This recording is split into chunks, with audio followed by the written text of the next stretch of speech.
Um último ponto, Rafael, é que não dá para ignorar, foram as cenas de respeito, né, de busca de golpe em relação ao resultado da eleição que a gente viu em Brasília ontem, que foram promovidas por um grupo pequeno, isso é importante também destacar. Um grupo pequeno de arruaceiros, de pessoas que não querem aceitar e que fazem esse diálogo com um golpe de respeito à decisão da maioria. Isso precisa ser combatido com muito rigor.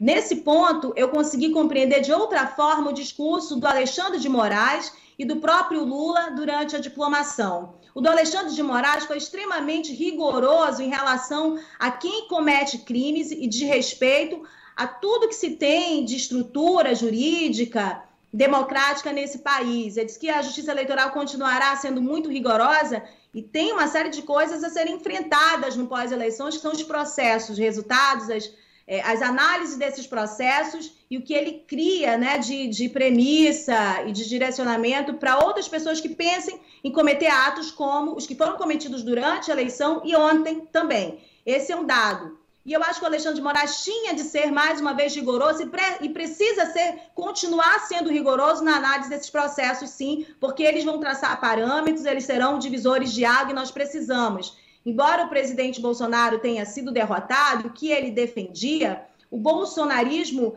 tem a sua vitória, ele permanece e ele precisa ser tratado como ele merece. Quem se levanta contra os direitos, o respeito à democracia e à Constituição precisa ser tratado como merece. Esse é o ponto. O discurso do Lula, havia para mim um ponto de crítica. Há um ponto de crítica porque eu penso que todo o discurso dele, em qualquer momento, a partir do momento que ele sai vitorioso, precisa tentar o diálogo com o outro lado. E no outro lado não há só arruaceiros. Há pessoas que, compreensivelmente, rejeitam o PT e rejeitam Lula.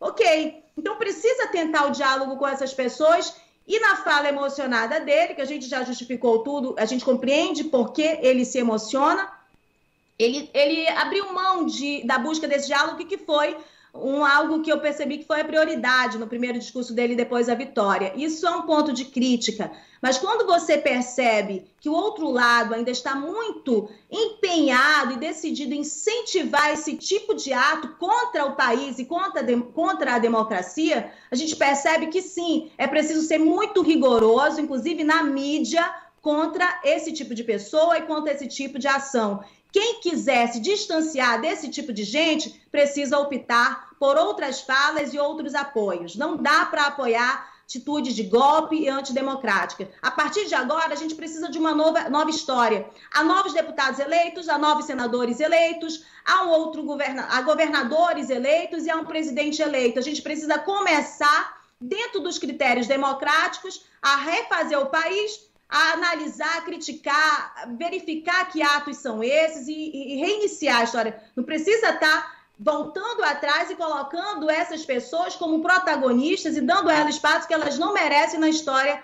do nosso país. É preciso encerrar esse capítulo de golpismo, de ataque, de desrespeito às minorias. É preciso encerrar esse tipo de coisa que nós tivemos de viver e suportar durante 4 anos. É isso, Rose. Essas atitudes de queimar ônibus, queimar viatura, essa arruaça, tudo isso tem que ser, sim, repudiado. Isso não é liberdade de expressão, isso não é manifestação pacífica e legítima. Isso é arruaça, como você falou, e é crime, é depredação, é arriscar a vida das pessoas e, sim, atentar contra o resultado das urnas, né? Um processo que teve a lisura comprovada, inclusive já avançamos aqui em relação à diplomação, né? Que é, sim, esse passo final do pleito. Muito obrigado, Rose, pela participação, pela coluna de hoje, trazendo aqui pra gente sempre muita informação, análise criteriosa que o ouvinte só acompanha na Band News Difusora FM. Até a próxima. Até amanhã.